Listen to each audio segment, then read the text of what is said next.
continuación tenemos la presencia del doctor Gabriel Hernández. Él nos acompaña del Centro Médico 20 de noviembre. Bueno, nuevamente un placer estar aquí con ustedes. Ahora vamos a hablar un poquito acerca de qué pasa después de que ya se creó la fístula para hemodiálisis. El doctor Hugo Laparra ya nos platicó ampliamente acerca de cuál es la importancia de este tipo de accesos. Y como bien dijo, ahora, y creo que sus palabras fueron correctas, ahora la fístula pareciera que es la mejor opción que tenemos para ayudar a este tipo de pacientes, o sea, para dar una terapia sustitutiva. Sin embargo, la mejor no necesariamente significa la ideal. La mejor es pues lo que hasta ahora tenemos, que presenta menor número de complicaciones y da mejor calidad de vida a las personas. Por desgracia, todavía no tenemos una opción de terapia sustitutiva que se considere la ideal. ¿Por qué? Porque como ya les mencionó, la fístula interna para hemodiálisis es un procedimiento que también conlleva otras partes. Por ejemplo, la maduración. No todos maduran. Ahorita vamos a hablar un poquito de qué tanto se maduran bien a la primera. Y segundo, es un procedimiento que todavía tiene muchas complicaciones. O sea, derivado de su uso día a día, ojalá fuera eso, ¿no? Tan simple como nada más crear una fístula, que esa fístula estemos seguros que va a madurar, que va a ser funcional y que le va a poder ir a la par de la expectativa de vida del paciente. Los pacientes en hemodiálisis hace muchos años no vivían mucho tiempo. Actualmente la condición de hemodiálisis, un paciente con enfermedad renal crónica terminal en terapia sustitutiva, actualmente los pacientes tienen una expectativa de vida mucho mayor, aunque no tengan el privilegio de acceder a un trasplante. Entonces voy a hablarles un poquito acerca de todo esto que viene después de la creación y cuando los escenarios, algo más acercado al escenario real, que por desgracia no es el ideal.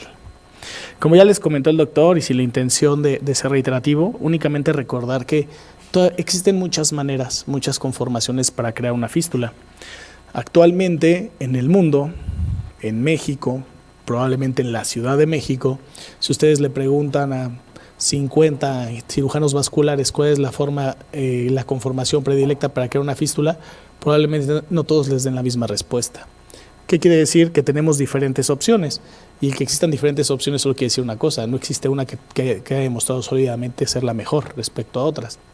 Y entonces, al haber todavía diferentes opciones, tenemos variabilidad en las conformaciones y variabilidad en la patología que viene después de estas.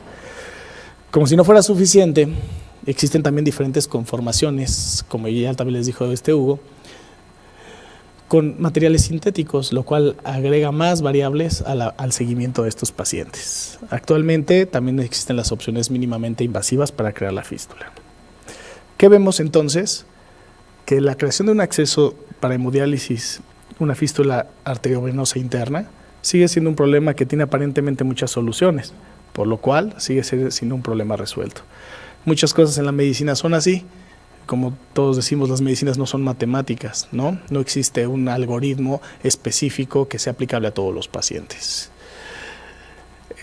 Ahora estamos haciendo las cosas bien. Bueno, es variable. Existen revisiones sistemáticas que dicen, por ejemplo, que no hay mucha diferencia en una evaluación previa a crear una fístula, que simplemente llegar y conectar las dos venas, la vena y la arteria, que habitualmente hacemos. Eso obviamente atenta en contra de la lógica, pero lo que dice en realidad es que otra vez que no tenemos resultados consistentes en diferentes estudios. Las fístulas pueden ser tan variables que, por ejemplo, el ángulo en el que se hace la anastomosis de la vena con la arteria genera fuerzas de cizallamiento diferentes en el sitio de la anastomosis que pueden condicionar diferentes grados de estenosis. ¿Y por qué menciono todo esto? Pues simplemente porque todo esto termina por dar complicaciones. Complicaciones que van a impactar directamente en qué tan exitosa es una fístula. Aquí hay un estudio que es muy interesante. Un estudio que no fue hecho para evaluar cuántas fístulas eran exitosas. Un estudio en el que lo que querían evaluar era cuál es el impacto de dos medicamentos que tienen un efecto antiplaquetario sobre la permeabilidad de las fístulas. Entonces, al estar haciendo este estudio, pues sin querer estaban evaluando cuántas fístulas funcionaban. Podían dar cuando menos más de 6 sesiones de hemodiálisis, hasta 12, y sobre eso ver los resultados. Y es muy interesante porque se dieron cuenta que muchas fístulas autólogas, probablemente en general fue un estudio multicéntrico, más de la mitad, no son exitosas al primer intento. Nuevamente, Esto no es de sorprendernos. Hay muchas técnicas, hay mucha variabilidad de los pacientes, tamaño de los vasos, características de cada uno, grado de endurecimiento de los vasos, el ángulo con el que se ha hecho la anastomosis. Otra vez la variabilidad nos da resultados todavía muy diferentes. Inclusive esto ha invitado a la creación de un nuevo paradigma, ¿no? Ahora hay un paradigma que dice, ¿por qué no en lugar de juntar la vena hacia la arteria buscando reducir los ángulos de fuerza de desviamiento, por qué no lo hacemos al revés? Y mejor cortamos una arteria como la arteria radial y lo que hacemos es anastomosarla a la vena. Esta gráfica es probablemente la que da la justificación a toda mi ponencia. Y es, ¿qué vemos en esa gráfica? Bueno, vemos que desde el 2003 hasta el 2011, que es el periodo que abarca esta gráfica, cada vez hay más fístulas creadas con la misma vena y la arteria del paciente. Vemos que las fístulas en las que se utilizan materiales sintéticos, que están en el color rojo, a la larga van disminuyendo y aparentemente se está usando más los vasos del propio paciente que materiales sintéticos, lo cual pareciera bueno. Pero lo que sigue siendo muy dramático es la barra que se encuentra en color negro. Y es que conforme pasan los años, no dejan de haber la colocación de catéteres. El catéter no quiere decir que sea malo, solo que el catéter tiene una gran desventaja, y ya se las platicó el doctor, y es que genera una estenosis en los vasos donde se coloca. Si lo ponemos en los vasos, por ejemplo la vena subclavia, lo que va a pasar es que todo el drenaje venoso de ese vaso termina por desembocar principalmente a esa vena. Si después en el futuro, con este paciente que inicialmente le pusiste un catéter, quieres crear una fístula, esa fístula va a tener que aventar el flujo a través de una vena que ya tuvo un catéter, que en muchas ocasiones ese catéter causó una estenosis u oclusión. No tiene una buena salida, no podemos alcanzar los flujos óptimos y entonces tenemos complicaciones. Y entonces, ¿qué tenemos? Creaciones de accesos complejos. ¿Qué quiere decir? Por desgracia, cada día los cirujanos vasculares nos enfrentamos más a un paciente. No viene el paciente como dijeran las guías de una estrategia que se llama fístula primera, catéter último, en el cual el paciente debería venir cuando está en una etapa en falla renal entre 3 y 4, con tiempo para que se le cree una fístula, esperar a que madure, y el día que ya requiera la diálisis ya tenga una fístula autóloga lista para usarse, que haya requerido una intervención, 2, las que sean necesarias, y estar listo. Aunque sabemos que el paciente muchas veces se detecta oportunamente y se le está llevando seguimiento, lo que se hace es que se deja avanzar hasta el día que tiene una urgencia dialítica. El día que tiene una urgencia dialítica, como un acto heroico, le colocan un catéter. Y entonces en ese momento dicen, ya le salvamos la vida al paciente porque ya tiene su catéter y ya se está hemodializando. No nos damos cuenta que se pudo haber previsto esto y que la colocación de catéter en este momento nos está resolviendo un problema, pero nos está generando otro problema a futuro cuando queramos tener un acceso permanente. Estamos tapando un hoyo, destapando otro hoyo. Y entonces empezamos a ponernos ingeniosos los cirujanos. Acuérdense que los cirujanos en general, nosotros los cirujanos somos muy pragmáticos. Y entonces, pues, ¿qué vamos a hacer? Bueno, pues vamos a empezar a crear fístulas, vamos a utilizar pedazos de arteria, pedazos de vena, pedazos de material sintético para ir haciendo brincos de las zonas donde el vaso esté estenosado. Y si el paciente ha tenido 5 catéteres, porque a veces así nos llegan, pacientes que llevan 5, 7, 10 catéteres, y tienen todos los vasos por arriba del corazón tapados, bueno, pues también les ponemos prótesis en las extremidades inferiores. Evidentemente esto no es lo óptimo, no es el escenario ideal, ya platicamos cuál sería el ideal, pero termina por ser opciones. ¿Qué pasa con estas soluciones? Pues que tienen menor durabilidad y dan pie nuevamente a nuevas complicaciones. Entonces, la fístula termina por ser, en la actualidad de nuestro país, un problema porque la mayoría de los cirujanos vasculares nos enfrentamos a crear fístulas complejas. Por desgracia, difícilmente la mayoría, o podré encontrar a alguien que les diga que la mayoría de las fístulas que crea son autólogas, son un paciente que está todavía en protocolo, que está en enfermedad renal crónica, pero todavía no en diálisis. Entonces, viendo este panorama, por eso es parte de lo que motivó a la iniciativa del texto que les mostraron previamente. Bueno, después de ver todo esto, les voy a presentar algunos casos clínicos. Este es un jovencito de 27 años. Es un paciente que operé más o menos hace como un mes. Algo interesante son los años. Este paciente se salió de la estadística. Había tenido un par de catéteres nada más, pero en el 2006 le crearon una fístula. Increíble, ¿no? Una fístula que desde el 2006 hasta el 2019 estaba permeable y utilizándose. ¿Cuál es el problema? Pues que las venas no están hechas formalmente para estarse puncionando. Y una vena que se punciona durante tantos años, ¿qué es lo que pasa? Por lo que vemos en la parte baja de la diapositiva. Ha tenido degeneración aneurismática de la vena. ¿Qué quiere decir? Que su vena, que debió haber sido originalmente recta, Ahora tiene un par de bolas inmensas que han sido pues por el mismo uso de la fístula. Esto fue una fístula autóloga creada aparentemente de forma oportuna, pero que da complicaciones. Y entonces el problema es que son estos aneurismas, pseudoaneurismas, son peligrosos porque ya llegan a un tamaño en donde pueden trombosarse, pero también pueden romperse. Entonces el paciente es referido. Habitualmente quienes trabajamos en los centros médicos nacionales y en los institutos, lo que vemos habitualmente es el paciente que ya pasó por muchos cirujanos, por muchas intervenciones y casi siempre nos llega este tipo de problemas. ¿Qué es lo que se hace? Pues se lleva a quirófano el paciente y lo que hacemos es que tenemos que resecar este segmento de fístula. En este caso en específico hicimos incisiones en todas las líneas punteadas y lo que fuimos resecando los segmentos de la fístula que estaban aneurismáticos. Finalmente, después de resecarlo, como pueden ver, no es una cirugía precisamente pequeña. Lo que hacemos es tomar los aneurismas y empezamos a hacer una reconstrucción. Lo que ven ahí el tubo rojo es una sonda de Nelaton. Lo que hacemos es resecamos los aneurismas, es algo parecido tal vez un poco también a lo que venía de la plática de a lo mejor no vieron una imagen de lo de los aneurismas venosos, de cómo se hace una aneurismectomía. Y entonces lo que hacemos es una reparación de la vena, con el objetivo de crear un nuevo tubo, y este nuevo tubo, que es la propia vena del paciente, aquí vemos cómo lo estamos suturando, pues tratar de recolocarlo. ¿Con qué objetivo? Con el objetivo de volver a crear una fístula en el paciente y tengamos este resultado. Evidentemente, esto no es lo óptimo. Yo hubiera preferido, sin lugar a dudas, como se hizo al principio, pues crear originalmente una fístula y que el paciente le fuera bien. Con el paso del tiempo las fístulas se van complicando, pero el paciente sigue requiriendo el acceso porque sigue vivo y sigue requiriendo hemodiálisis y tenemos que hacer algunos procedimientos para poder permitir esto. Este es otro caso que les pido una disculpa porque no pude encontrar la foto original. Esta es una paciente, esta es la imagen posoperatoria de su primer procedimiento. Como pueden ver, tiene una incisión por debajo de la clavícula izquierda y en el nivel del cuello.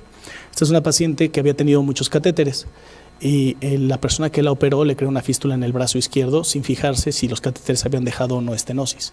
Por desgracia les digo, se me perdió la imagen ahora, pero cuando esta paciente llega con nosotros, llega con el brazo izquierdo que mide en perimetría como 15 centímetros más que el derecho. Un brazo enorme que se ve como un vaso, como si tuviera insuficiencia venosa, como una pierna con insuficiencia venosa, así dilatado y a nivel, en el tobillo tiene oscuro, aquí se les hace igual, pero en la muñeca, se les hace oscura la muñeca, la piel se dilata y todo lo demás.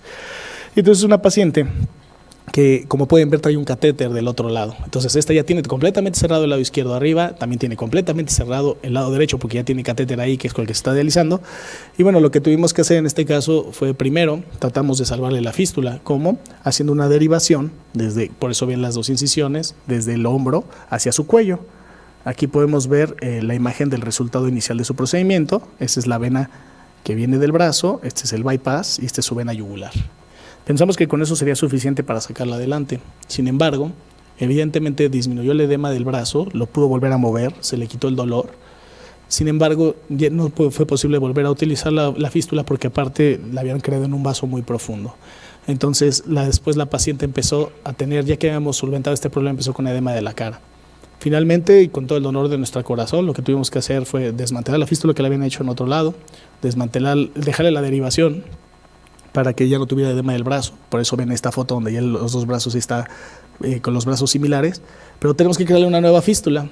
¿Y ahora dónde? Si tenemos el catéter del lado derecho. Entonces ahora con lo que nos vimos enfrentados con esta paciente fue ahora tratar el lado derecho, donde podemos ver que inicialmente tenía una estenosis, donde ya le habían hecho una angioplastía y le habían colocado un stent, que es la parte más próxima aquí, donde se ve una cajita, y ese stent estaba igual estenosado y el catéter bajaba por este lado. Finalmente utilizamos una técnica que es una cosa que se llama ultrasonido que va por dentro de los vasos. Lo que tuvimos que hacer fue hacer un salvamento del brazo que ya había tenido el catéter, se le hizo una angioplastía con un balón que abre con mucha fuerza dentro de la vena y después tener que colocar otro stent dentro de la vena. O sea, imagínense todo este lío pues por un catéter. Tuvimos que hacer otro stent, volver a inflar el stent para volver a tener un resultado óptimo de salida y entonces la paciente actualmente tiene una fístula del brazo derecho hecha con material sintético que es completamente funcional. Esta paciente debe tener como 2 años y medio de operada y ahora aparentemente está feliz y sin síntomas. Les voy a presentar rápidamente un caso más porque no me quiero alargar demasiado. Y este es un paciente masculino de 65 años, pueden ver los antecedentes desde el 2014 con enfermedad renal crónica y es un paciente que no originalmente nuestro, como les digo, nos los mandan ya después de que han ido a muchos lados, que en el 2014 le dijeron que ya no tenía accesos. Habían puesto tantos catéteres que ya no había dónde crear una fístula. Estaba enfermo del corazón y en el 2016, entonces, pues como le digo, uno se tiene que volver muy pragmático, le crearon una fístula en la extremidad inferior, en el muslo. ¿Qué es lo que pasa con esa fístula en el muslo? Nosotros sabemos que esas fístulas están muy cerca de los genitales, son fístulas que tienden a infectarse fácilmente. Inicialmente el doctor se lo hace con sus mismas venas para que funcione y sea más resistente a la infección, no funciona y entonces decide hacerla después con material sintético. Le pone una prótesis, como dice ahí, sintética, femoral, en la arteria femoral superficial. Entonces es una prótesis que tiene todas las desventajas porque está en el peor lugar y con mucho riesgo de infectarse, es el sintética. Total que el paciente empieza con edema, hinchazón de la piel, y se le empiezan a necrosar los dedos, como si tuviera enfermedad arterial periférica, ¿no? ¿Qué es lo que pasa? Que cuando hacemos fístulas en las extremidades inferiores hay que ver que el paciente tenga buena circulación hacia abajo, porque si no, la fístula le roba flujo y entonces empieza a tener isquemia del pie, de la parte distal. Entonces, como ven que se le empieza a hinchar la pierna y a ponérsele negros los dedos, entran allá y dicen, porque esto es del resumen que nos mandan, dicen que le ligan la fístula. Sin embargo, después de esto, lo que ven es que se empieza a infectar la rodilla y empieza a tener problemas también con la rodilla y la están lavando. Entonces tenemos un material protésico en una rodilla infectada, aparentemente una ligadura de fístula, pero sigue la pierna hinchada y sigue con los dedos negros. Así es como llega el paciente. No sé si ven cómo late aquí. Esta es su rodilla, aquí está su ingle y esta bola que se ve latiendo es donde aparentemente habían ligado la fístula, hasta se le ve aquí la incisión. Total que así es como empezaron sus dedos a necrosarse y aquí podemos ver nuevamente el tamaño de la rodilla. Esta es la rodilla completamente hinchada, aquí es donde tiene la incisión, esta es la bola que aquí se ve latir, lo que aquí es foto, y la incisión que le hicieron. Entonces, bueno, con un estudio de angiotomografía, ¿qué es lo que vemos? Aquí está la ingle, aquí estaría su rodilla, aquí viene la arteria, aquí tenemos el material sintético y estas bolas que lo que son una cosa que se llama pseudoaneurisma, flujo por fuera de los vasos, sangre por fuera de los vasos que está acumulada y por eso está latiendo. En este caso, aquí vemos cómo está el material protésico, estos anillitos son parte del material protésico y esto que se llama pseudoaneurisma. Es un paciente que decidimos, el paciente que ya estaba con mucha comorbilidad y todo, le llevamos un procedimiento mínimamente invasivo. Aquí podemos ver cómo se llena la arteria, cómo pasa, vamos a ver aquí el brinco del material sintético y todo esto que es material, que es sangre completamente fuera de los vasos y de la prótesis. Aquí tenemos una imagen más cercana, aquí tenemos una imagen esquemática donde podemos ver la arteria, cómo pasa. La zona de estenosis, cuando ellos dijeron que le ligaron la fístula, lo que hicieron es que le pusieron un nudo aquí, pero pues no se les olvidó que el flujo venía por acá arriba, que ellos mismos ya le habían hecho un puente y entonces estaba por aquí alimentándose y que teníamos toda esta gran fuga de sangre. Ahí vemos el bypass y todas las bolitas rojas es toda la sangre extravasada o pseudoaneurismas. En ese caso, del procedimiento, lo que decidí hacer fue inicialmente hacer una angioplastía para botar la sutura esa que le habían hecho, que nada más estaba tapando la arteria y que probablemente no estaba ayudando de nada. Después de eso, ya que habíamos logrado abrir ese espacio, entre comillas, lo que hicimos fue colocar un stent, que es una forma como de un tubito, que en este caso tiene una tela que ayuda a proteger para que no haya fuga.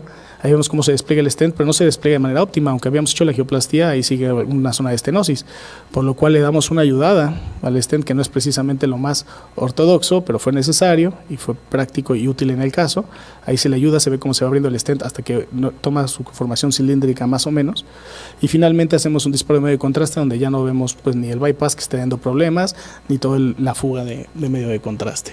Evidentemente esto es solo una muestra de 3 casos de los casos con los que nos encontramos todos los días, porque este paciente después de esto se le tuvo que crear una fístula y entonces nuevamente era un paciente que ya tiene un montón de catéteres, tuvimos que utilizar materiales sintéticos y todo lo demás. Entonces acordarnos de la importancia, uno, de que el paciente sea referido oportunamente con el nefrólogo si es en caso necesario. 2, tratar de que el paciente inicialmente tenga una fístula autóloga, madura y todo lo demás para cuando requiera la hemodiálisis.